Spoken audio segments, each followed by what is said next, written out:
बिस्मिल्लाहिर्रहमानिर्रहीम। इय्याका नअबुदु व इय्याका नस्तईन। मेरे पाकिस्तानियों, आज आप सबको मैं यौम आज़ादी की मुबारक देना चाहता हूँ।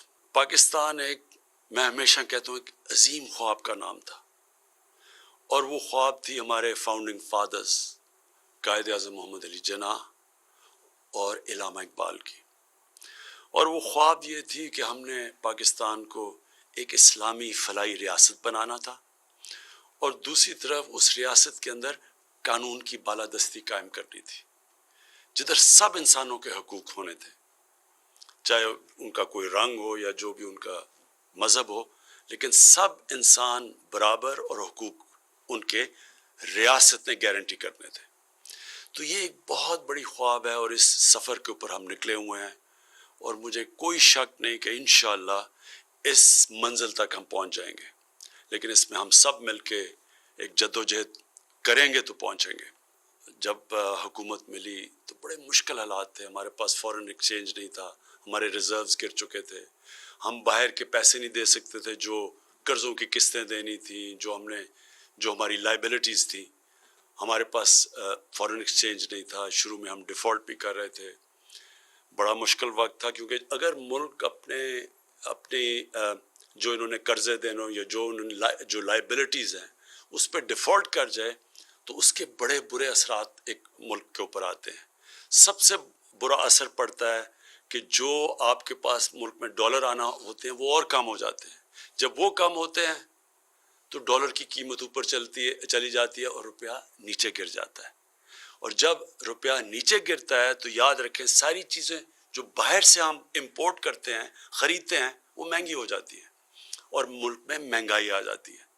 तो बहुत बुरी महंगाई से हम बचे हैं, क्योंकि हम डिफ़ॉल्ट से बच गए थे। लेकिन ये नहीं कि लोगों के हालात आसान थे। मैं सब जानता हूँ कि किस तरह लोगों के हालात मुश्किल थे और अभी भी हैं। लेकिन खुशखबरी आप सबके लिए ये है कि हालात बेहतर हो रहे हैं। हमारी हर चीज़, अगर आपने देखना है कि बिज़नेस कम्युनिटी का कितना एतमाद है एक मुल्क की माशियत पे, तो स्टॉक मार्केट देखें। रिकॉर्ड हमारी स्टॉक मार्केट ने कामयाबी से ऊपर गई है। इसलिए गई है कि लोगों का एतमाद बढ़ना शुरू हो गया, और उसकी एक बहुत बड़ी वजह हमारी कंस्ट्रक्शन इंडस्ट्री है। हमने अपनी कंस्ट्रक्शन इंडस्ट्री को वो मराद दिए हैं जो कि कभी पाकिस्तान की तारीख में कंस्ट्रक्शन इंडस्ट्री को पहले नहीं मिले थे। और कंस्ट्रक्शन इंडस्ट्री जब आपकी उठनी शुरू होती है, तो उसके साथ 40 और इंडस्ट्रीज़ हैं जो उठनी शुरू हो जाती है। इसका मतलब ये कि जो सबसे बड़ा मसला इस मुल्क में है रोज़गार का, लोगों को रोज़गार मिलना शुरू हो जाता है और वेल्थ क्रिएशन शुरू हो जाती है। वेल्थ क्रिएशन का मतलब कि जब आप मुल्क की दौलत बढ़ती रहती है तो उससे दो काम होते हैं। एक काम ये होता है कि हम उस पैसे से, हमारा टैक्स बढ़ना शुरू हो जाता है, और जब टैक्स बढ़ता है तो हम वो पैसे खर्च कर सकते हैं अपने निचली कमज़ोर तबके को ऊपर लाने के लिए, और दूसरी तरह हम फिर अपने कर्जे वापस कर सकते हैं। पिछली हुकूमतों ने कर्जे लिए हुए थे, जितना हमने टैक्स इकट्ठा किया उसमें से 2000 अरब रुपया उन कर्जे जो लिए हुए थे उनके ऊपर किस्तें वापस करने पे, तो मुल्क के पास पैसा आधा रह गया मुल्क चलाने के लिए, और फिर मजीद और कर्जे लेने पड़े मुल्क चलाने के लिए। और जो दूसरा बोझ है वो मैं बाद में बताऊंगा, वो पावर सेक्टर का है। बिजली महंगी बना रहे हैं, जो कॉन्ट्रैक्ट साइन किए हुए हैं उसमें बिजली महंगी बन रही है, और हम उस रेट पे पब्लिक को बिजली बेच नहीं सकते क्योंकि आगे बहुत महंगी बिजली है। और फिर हमारी इंडस्ट्री मुकाबला नहीं कर सकती बड़े सगीर की इंडस्ट्रीज से, मसलन हिंदुस्तान और बांग्लादेश, क्योंकि वहाँ बिजली सस्ती थी। तो ये दो हमें सबसे बड़े मुश्किलात पड़ी हुई थी। तो इसके लिए जो हमारी माशियत थी वो उठ नहीं रही थी, क्योंकि हम बैलेंस कर रहे थे, अपने खर्चे कम कर रहे थे, आमदनी बढ़ाने की कोशिश कर रहे थे। तो अल्लाह का शुक्र है कि आज हमारी आमदनी बढ़नी शुरू हो गई है। इस कोरोना वायरस के बावजूद हमारी जुलाई के अंदर जो टैक्स कलेक्शन है वो जो हमने टारगेट सेट किया था उससे ज़्यादा हुई है, और आगे और बेहतर हालात नज़र आ रहे हैं। और जैसे जैसे हमारी कंस्ट्रक्शन इंडस्ट्री चलेगी तो इंशाल्लाह हमारी टैक्स कलेक्शन भी बढ़ती रहेगी और रोज़गार भी लोगों को मिलता रहेगा। اور ہمارا جو اور خوشائن چیز ہے، ہماری ایکسپورٹس بڑھنی شروع ہو گئی ہیں. جو دنیا کے اندر ساری دنیا میں ایکسپورٹس کو نقصان ہوا ہے کرونا وائرس کی وجہ سے، تو یہ ہمارے لیے بڑی، پھر سے میں کہوں گا خوشائن چیز ہے کہ ہماری ایکسپورٹس بڑھنی شروع ہو گئی ہے. ہماری ٹیکس کلیکشن اوپر چلی گئی ہے، ہماری سٹاک مارکیٹ اوپر چلی گئی ہے، سیمنٹ کی سیلز اوپر چلی گئی، اس کا مطلب کنسٹرکشن ایکٹیویٹی شروع ہو گئی ہے. اور انشاءاللہ آگے جو ہم اب دیکھ رہے ہیں کہ حالات اب مزید بہتر ہوتے جائیں گے. تو جو میں پھر سے آپ کو جو کہا تھا کہ دوسرا ہمارے لیے بہت بڑا مسئلہ وہ ہے کہ مہنگی بجلی جنریٹ کر رہے ہیں ہم. کانٹریکٹس جو سائن کیے ہوئے تھے ماضی میں حکومتوں نے، وہ بجلی جس قیمت پہ بنا رہے تھے اس میں اور جو ہم بیچ رہے تھے اس میں بہت بڑا فرق تھا، جس کی وجہ سے ہمارے گردشی قرضے بڑھتے جا رہے تھے. کوئی بھی دکان نہیں چل سکتی اگر وہ مال خریدے 10 روپے کا اور بیچے لوگوں کو 5 روپے کا. کوئی دکان نہیں چل سکتی.